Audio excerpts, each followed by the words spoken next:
Hello and welcome. This is When Summer Met, and this is one of our 2000 Trees specials. There's going to be 3 because we had so many interviews over the weekend. It was just amazing. So in this episode, we have got chats with Twin Atlantic, the Hunna and Press Club. The next episode will be Employed to Serve, Low Lives, Ben Brown, and then we also have the 3rd episode, which will have the likes of Jules and the Horror and Baby Said. Just so many amazing bands over the weekend. It was incredible. If you've never been to 2000 Trees, I highly recommend it. This was only my 2nd year, and I can honestly say it is one of my favourite places in the world.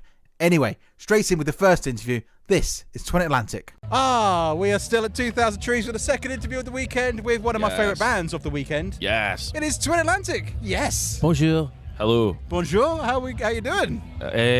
Good, man, aye. Really good. Yeah. Not complaining about being too hot.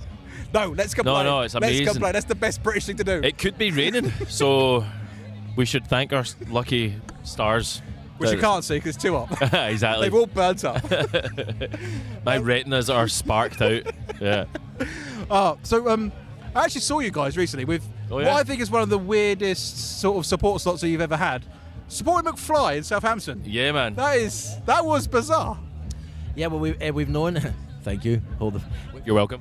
We've known them for like ages, haven't we? Loads of years. So, and we've always got on really well with them. So when we got asked, we thought, yeah, why not? Give it a whirl. It was good fun. We've done a few. Yeah. Oh, I loved it. But I loved the crowd because there was a lot of people who were like, "This is too loud for me." Yeah. I was like, "Yes." That was definitely our sort of like pretend you're live on BBC One in the afternoon performance. Version of our, because you don't want to be a total dick and ruin people's day. You know what I mean? Yeah. And like Ross was saying, we know the McFly. We've written with Danny from McFly. Oh, really? And then we only just found out that one of our a song that we wrote is on a McFly album. So that makes it seem maybe a bit more organic. Oh yeah, it does. I love the way it was just like everyone was like when it was announced. I was like, "Cool, McFly, it's cool coming to Southampton." I was more excited about you guys. Oh, nice one, thank you. Because it's been a while since I've seen. I think the last time I actually saw you was when you did the Guildhall. Oh, really? Like, oh, mate, that was pre-COVID, so that was a different life. Oh yeah. We did that 2-3 times down in South. It was such a cool venue. Yeah. I love it. But God, that was maybe 2017, something like that. Yeah. Our shows in Southampton are actually good. Do you know what I mean? And sometimes the further south we go, or maybe some people will think that the reputation is that you go to London and stuff and the crowd are like stale and like not for us, man. And not in Southampton or the southern towns. And then obviously you had the Isle of Wight as well. Was that all right? Was that good? Aye, it was so good, man. We were kind of on early-ish. Because I suppose, like, as a band, we kind of went a bit off-piste for a few albums that were a bit more left-leaning with, like, in terms of maybe one was, like, a bit more, like, electro rock and one was a bit more kind of, like, lo-fi indie rock. Whereas most people kind of know us from the beginning of our band as just being, like, a straight-up loud rock band, like you were saying. And we're kind of, like, back to doing that stuff, so we're dipping our toes into these, like, mainstream festivals again. So we're like on a bit earlier than maybe we're used to, but it's been a cool experience to kind of go back. Because Isle of Wight, when we got there, Ross, you were saying like this is massive, man. Like the first time around when we played it, I think we were taking things for granted a little bit. But aye, it's good. Yeah, that was a point when every day you were just going to some. Do you know what I mean? You were ticking off so many of these amazing things every day, where you just became a bit numb to it, didn't you? A bit spoiled. So. Very cool. You are like 7 albums. You've obviously worked on the 8th album now. Like you are deep into your career now. Like it's. I know what happened. It's mental. We feel like we're still trying to figure it out. Like, what type of band are we? Do you know what I mean? But I don't know why. Maybe that's why we're still going, I guess. Yeah. Well, because when I got the press release, it said work on the 8th album. I was like, yeah. No, it's like been like 3. Like I didn't realise. I was like 3 came out. I was like, oh, that long ago now.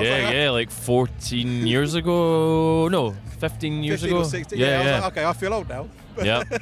We've nearly been a band for 20 years. It's bonkers. I think we're on next year's 19. 286. Aye. Yeah. Aye. It's good going. Yeah. to still be going as well. Like, so many Mate, bands it's crazy. just disappear. Like, Well, we've had a few moments where we nearly were like either forced to stop because of like money things, like a lot of bands, or it just got a bit too like fictitious with like relationships and friendships and all that. But we've managed to just We've rode out the other end of it, and now we enjoy it probably more than we have ever enjoyed it. So, because that is a difficult thing. Like, I don't think people appreciate how much it puts a strain on people. Basically, living in a van, a hotel, on site with people for 6-7 months, constantly with no break. Because as much as you love people, they can wind you up the wrong way. my thing is never the people that I'm with. It's always like you eventually end up missing the people at home so much that then you start making up reasons why you resent. I fucking hate being in this van, but I don't. I love being in the van. Yeah. You know what I mean, I love it. But it's sometimes we go away. We used to go away for too long. There was a year we did like 250 shows or thereabouts or something in a year. Yeah, that's a lot. I was only in Glasgow, and that was the year that I met my now wife. So, and she's from Canada, and I was only in Glasgow that year for like 3 weeks or something, and that's and the then amount of time to spend with a wife. Our accountant was like, "What the fuck are you doing, man? You've been out of the UK for too long," and like so, and then things like that. You're like, "Fuck this! I hate this." So yeah, it's never usually the band or the what we do. It's usually the stuff out in your life that you miss out on. Well, yeah, because it's a completely different life. I remember Frank Turner was saying, he was like, people always think that being in a band's really cool, and that it seems really cool, but it's a different way of life. Like, going home, that's not normal. He's like, being at home now is not the normal. Being on the road is the normal. Who's that, Frank Turner? Yeah. He hammers it though, doesn't he? Yeah, he hammers it, man. He fucking loves it. Which is cool. definitely took I presume all of us, but a long time to kind of get into that groove, because we did spend so many years away that you would go back, and the unfortunate thing is you missed so many like family events or best friends, like birth, all this kind of stuff, that you kind of felt when you went home that you were like a stranger, you know. So it's a bizarre. The last few years when we've been a little bit quieter in what we're doing, you feel like you've now got a balance between both worlds. Yeah, that's the hard thing to do. Because also, so you work on album number 8, and then we had Salvation. Yeah. Which it sounds weird, but it almost sounds like I've heard this song before. Like it sounds like an instant Twin Atlantic classic track. Like it's cool. And any part of this like written beforehand or anything. Because I heard it. I was like, yeah. It's a song that we've had for like a few years, but it basically, like, everyone's got songs on hard drives. You know what I mean, that don't make the cut. But this song was kind of, it wasn't put on a specific album because it never quite fitted in with what we were doing at the time. But funny enough, what you were saying about it sounding like it's already like something that we would have done, we have said like it's like everything that we do condensed into one song. Yeah. Like, and I don't know how we did that, but I think that's why we held on to it, and we were like, this song will have a moment. We're not like binning it off, but we'll have a moment where we can let it showcase it. We just thought, it'll fit into an album, but we change what we do every album that it never ended up really fitting in. And then this summer, like I was saying, out of total gratitude, we felt like we should make the most of like this, because we've been given like a bunch of much bigger shows than we were used to. We were like, hey, let's get it out there. Yeah. As soon as I heard it, I was like, I just felt like I'd had it for like years already. Hey, cool. Good. That's a compliment. We'll take that. Oh no, it was meant to, you. because I fucking loved it. So obviously you got Craig back on the live run now. Has that kind of given you like a renewed sense of energy with the live shows or anything like that? Because like, do you feel like it's back to? Your rhythm section can answer that. Yeah, I mean, the thing is, it kind of felt like the band again, you know, because I mean that's why we started writing songs, that's how we started making music, and to be honest, it's how we all learned how to be musicians, was all together. Yeah. So it just naturally, that's kind of, I suppose, what your ground zero is for making music. So it just feels amazing for him to be also just having your best friend back around all the time in the dressing room, because we never fell out. We just all went and did our own things, and it always didn't feel like it was quite resolved. So having him back around again, it just feels like Have you ever been back to your old school? Yeah. It's like that. You go in and you're like, Feels like you never left. aye. Yeah. Or like, I don't know, I feel like going to your old school is a specific nostalgic good feeling that I was hoping you guys would agree with, but maybe I'm just like going off piste here. Yes. Thank you. Thank you. Yes. Or like going back to somewhere you went on holiday that you loved, and you go back, and some things are a bit different, but you still love the place. And you still got the same vibe. Yeah. Don't know. I was reaching there. I was trying to give you a wee story, but Right. So just quickly, obviously, album number 8. What can you tell us about it so far? nothing because it doesn't exist. It's just a concept that we will do it. We will be doing it, but we've not done it yet. Not yet. It's not strictly true. We've got loads of tunes, Aye, we're not unprofessional.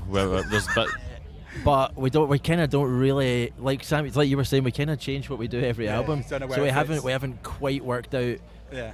what it's going to sound like yet. Yeah.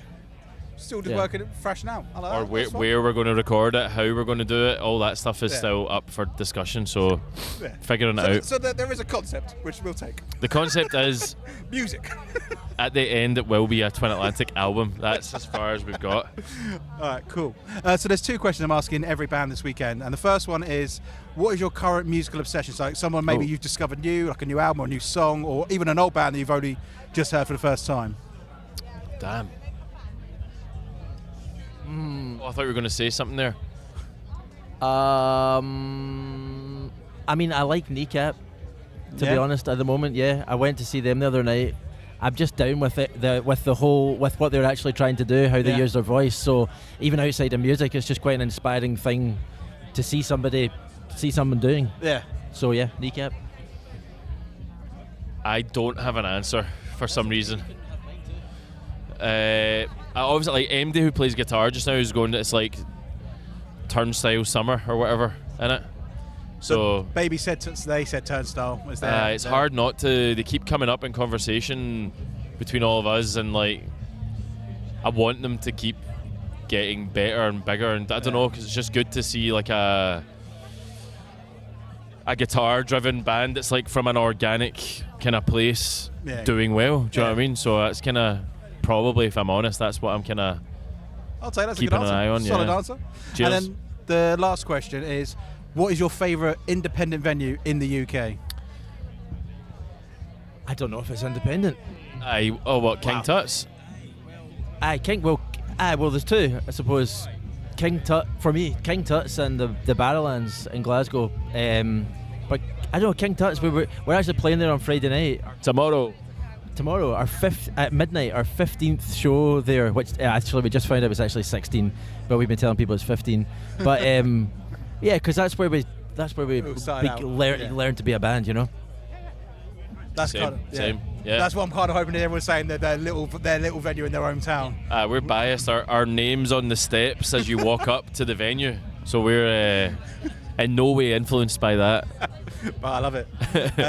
Really look forward to seeing you guys again today. Thank you, mate. Best of luck, and we're looking forward to the concept of album 8. There will be an album. If you could all start imagining it, that would also help us. It's already there. I'm already there. Thank you very much. Thank you, man. Cheers. Cheers, dude. That was fun, man. Thank you.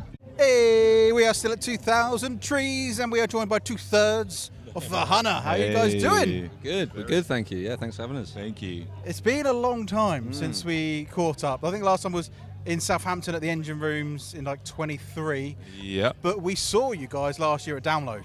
Yeah, that was the last festival we did actually. So good to be back on the festival scene, and here we are at 2,000 Trees. And do you exclusively now only work in extreme weathers? Because Download last year was essentially a mud bath, and then today I have now melted. That was a write-off with the rain and the mud, wasn't it, as well?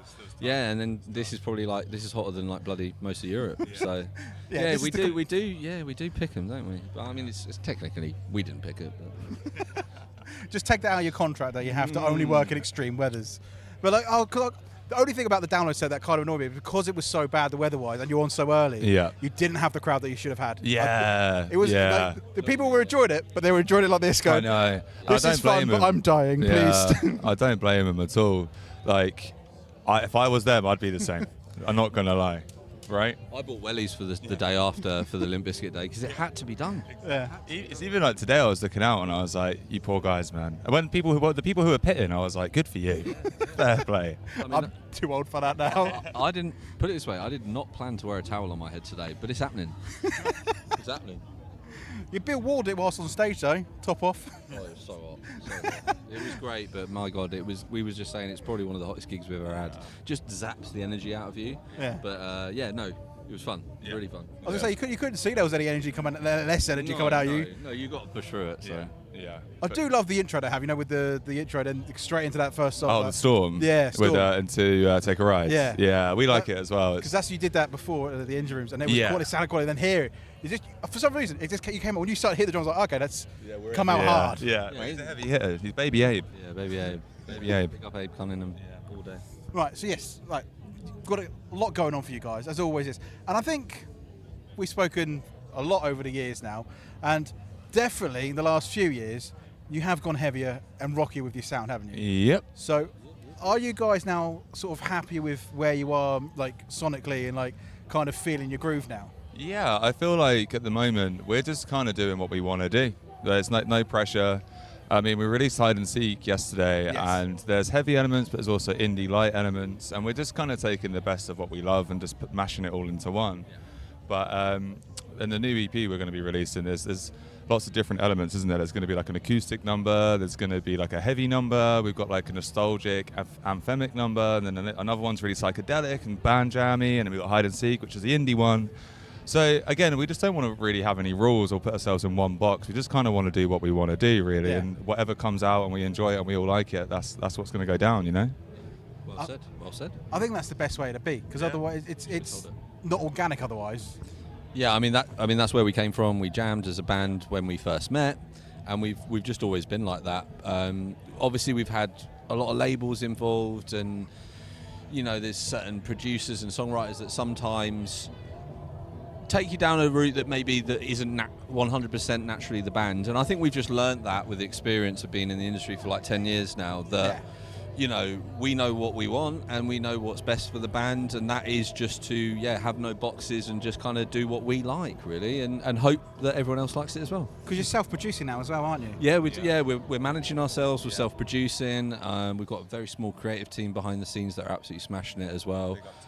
Big up Tarrant as well, Tarrant Shepherd. He's he's mixing everything for us, and then we've got a girl called Katie who's doing mastering. So just very simple, and we're recording in our little studio up north. So it's just nice and simple, really. Yeah, and you get complete control then. 100%. And we can go in and record when we want. If we want to lie in, we will. He does. I do. The most funny thing is that I live the closest to the studio. These guys have got an hour to travel, and I live 15 minutes, and I'm always the last. I'm there at 9:30, and I'm like, so we'll meet about 10:30 then, yeah. He's there at 12 or 1. Every week, I'm like, I'll be there. And I'm there. I'm like, it's fine. We've not done anything anyway. In all fairness, drums need to go down first. Well, they do, but there's lots of. There's point shut up. It's just a drums recording. No one cares about drums. We also need to jam a lot as well, and we've still got stuff to write, and then we've got an album 5 after the EP, so that'll be exciting. Yeah. It is exciting, and also because I've listened to Hide and Seek a couple of times, and obviously saw you guys doing it. I love the little hi-hat, little bit in the... in the first 2 choruses, so the 16th notes. Yeah, they're nice really... I love the little bit. Thanks, man. It's a bit different, and I think it kind of just teases the last chorus, I think it was sometimes, again, writing-wise, be very standard to just have the drums in every chorus, but we just like to, try different stuff out, and we're heavily influenced through so many different people, but, recently, me and Dan, we just got back from Primavera as well, and, we've seen Turnstile a few times now, Fontaines we saw... we saw Biffy live at Victorious last year. So there's a mixed bag of bands that just have this up and down flow, and we love synth work, but less is more, Yeah. You were at Victorious last year. How did I miss you guys? Yeah, we were. Yeah. It was last year, right? Yeah, it was. Yeah, Biffy was last year. We were literally on after the Future Heads. Yeah, we were. Tune. Somehow missed you guys there. Oh man! Well, we're here now, mate. Yeah, we've travelled far away from our home. Portsmouth is literally. We would love to do it again, though. It was a really, really good turnout last year, and we love Victorious, man. So hopefully next year. It was a great turnout, except for me. Couldn't be asked. So there's a couple of questions I'm asking every single band. Go for it. And the first one is, what is your current musical obsession? So like someone maybe you've recently discovered, or an album, or even an old artist that you're like, Can we say a few? yeah. I think mine and Jack's are exactly the same because we're twins. Turnstile. Yep. Fucking unbelievable. Fontaine's DC. Yep. Wonder Horse. And Deftones. I think that's it. Right now, like literally the other day, was White Pony for me.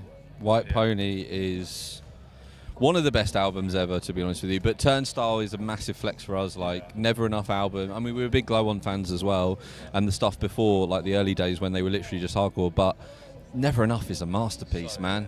Yeah. And Romance is fucking unbelievable. So yeah, ditto. I concur with White Pony. It's Jack's got a tattoo of it, mate. Oh, you do? Mine's bigger. Get the ruler out. I'm going to come back next year with like a fucking massive... Yeah. He's got to outdo both of us. Dan's just like, I got a sticker on the back of my guitar, which is it's a really cool sticker. They've got a new album coming out. Yes, they do. They got a single coming out on the 10th. I feel like I could be their manager. I'll plug them. And the album is out on the 22nd of August, I believe. Oh, that's more information than I do. I just knew it was coming out at some point in the summer. I just saw them at Halifax. They're amazing. As well, I saw a post earlier on Instagram, and they are bigger than they've ever been right now. Yeah, they're popping popping. like a glow up again, and their statistics are like on Spotify, are fucking crazy. Yeah. And the younger fans are coming to the shows. And they're just timeless. They're fucking goats. They bro. are a generational fucking band, They and really Chino is God. Yeah. I mean, yes, I could care. You need a Chino tattoo. I do need a Chino tattoo. Right across the chest. Yeah. Right, and then the other question I'm asking everyone is, what is your favourite small or independent venue in the UK? Oh, that's a fantastic question. Great question. Smallest. We've done them all. Last 2 years, mate. That's all we've done. Years, fuck me. So we should know. That's really well, I've got to hard. big up the local St Albans the Horn, just because it's one of our roots, and we played it in the 100 days, and it was awesome. But I mean, there's been lots. One more. I've got one. It's a bit of a random one though, but what I enjoyed, my experience, there was one in Lincoln. We did. Yeah, that was cool. And I don't know. Like, it was a good sized room, big crowds, but it was very like modern, and we would play table football. Table football backstage. It's hard to get a good dressing room at small venues. Oh, so yeah. when you get a good dressing room at a small venue, you're like fucking props. Yeah. Do you know what I mean? So what one was that then? Fuck. It was just somewhere in I Lincoln. don't know what it's I was called. just- Oh, fuck, that's a great name for a venue. I was going to say one more as well. The backstage sucks. Sorry, guys. There's not a lot going on. We watched Batman, but the Welly Club, man, in Hull. The Welly Club in Hull is always a really good show, and the Hull fans are always really, really up for it. The Parish in Huddersfield as well. Yeah, I mean, we could literally list you just all the tours we've been doing. But yeah, we love it, and it, you know, it was a Music Venue Trust tour last time, just gone. So you know, grassroots, and that's where we come from. So yeah, we're always up for it. Yeah, that's kind of what inspired that question, just with what's happening with venues at the moment. Yeah, so obviously, we've got the single now, so we've got the EP, and then you already said there's an album on the way as well. Yeah. So when can we expect in timeline of things? I mean, probably end of 2026, 2027, the album, because we got the 100th anniversary next year. So 10 years of that. So we're going to do some stuff around that. Is it really 10 years? Yeah. Wow. 2015 was She's Casual and Bonfire, and 2016 was the album. But we're going to obviously play the EP next year as well. So yeah, and we got to write the album first. This is just a small thing. Yeah. Let's finish the EP first. But yeah, we're looking forward to it. Yeah, it'll be cool. We're going to do like lots of represses. So next year it'll be 100th anniversary, 10 year. We'll be doing the album back to front. We're going to be doing reprints of the vinyls, which I know a lot of fans and a lot of people are trying to get their hands on because they're like gold dust. I saw the other day as well, like they're on like a website like called Rare Vinyl, like because they're so fucking hard to get hold of. So we definitely need to do something. We unfortunately didn't press enough back in the day, so people have been waiting for one for 10 years, bless them. Yeah. So and you know, I'd quite like one as well. That would be quite nice. Same. I think my mum's got one, but I wouldn't mind my own one. So, but yeah, we'll probably do a nice new like a refresh artwork to it, and do some shows. And then it'll be the album off the back of that. I love this. It's exciting times. I love the fact you've basically already written up until 27. Pretty much. Yeah, it's a long-term plan, Yeah. but yeah, we want to build momentum with the EP first, and because it's been a while since we released music, and been a while since we've done like festivals and main cities. That's probably the biggest thing we want to get back to, because we haven't done a market in a long time. So I love this. I love it. And the Simon. hide and seek is quality. I've only Thanks, heard it a mate. couple times, Cheers. but live it was great. Like Nice it one. fitted into the set really well. Like it just. Cheers. Yeah. That It was just- only the fourth time we've ever played it. No. Well, it's the first time live. Yeah. It was 2 times the day before. Yeah, And then that was like the 5th time we've actually played it. Yeah, it did seem a bit ropey. Did it? Could tighten up a little bit. Oh shit! Probably, Oh, to be okay. honest. No, it's- like I It's said, always scary playing a new song for the first time live. It's like, oh, fuck. It just feels weird. The good thing about it live is if you did make a mistake, no one's going to know No yet. fucking Yeah. knows. Yeah, True. that's true. Yeah. I don't think we did though. I think we got away with that one. Yeah, So, no, yeah. like I said, it sounded quality. Yeah, And wicked, it thank fits, you, It thank fitted you. the set really well. Just yeah. flowed nicely. Yeah. Nice Yeah, one. so we've got the EP, we've got the album, got some touring, and I can't believe it's been 10 years, because I think that must be 10 years since you came in. I know. yeah, we saw you the yeah, I first know- time yeah. round. You've been with us from day dot, so we appreciate you, man. At the Joiners. Yeah, man. Quality. Yeah. Legend. All right, well, that's amazing. Absolute legend. We will see you sometime again soon. Absolutely. We love I love you too. Thank you very much. man. Appreciate Awesome. it. Thank you. Have a good one. Right, we're at 2000 Trees still with my favourite band of last year. You were my favourite discovery. It's Press Club.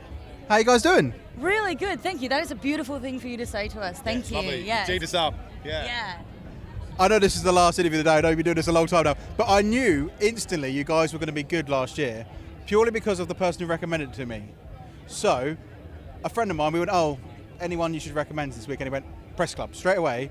And the reason why I know that was good was because he was a radio promoter and didn't recommend one of his own bands. he went, they're not one of mine. I was like, okay, so they're going to be good. If he's gone out of his way to avoid all the bands that he should be promoting, and go, see Press Club. Hell And yeah. That's that's awesome. awesome. Yeah, amazing. That's beautiful. Love hearing that. It was also, yeah, like I said, you were my favourite discovery of last year. Like,